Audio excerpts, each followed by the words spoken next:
Ürək sənlə yaşlanıb, sənlə qocalmaq istər. Ümid sən ayrılarkən yanında qalmaq istər. Verəndə son qərarın, ömrümün ilk baharın, əlindən ixtiyarın gedərkən almaq istər.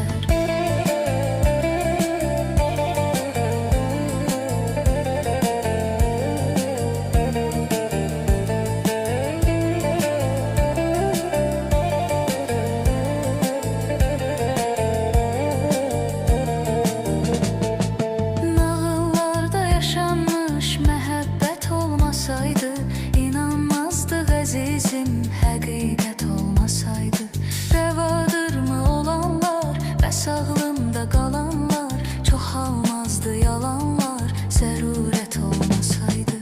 Ürək sənlə yaşlanıb, sənlə qocalmaq istər. Ümid sən ayrılarkən yanımda qalmaq istər. Verəndə son qərarın, ömrümün ilk baharın, əlindən ixtiyarın gedərkən almaq istər.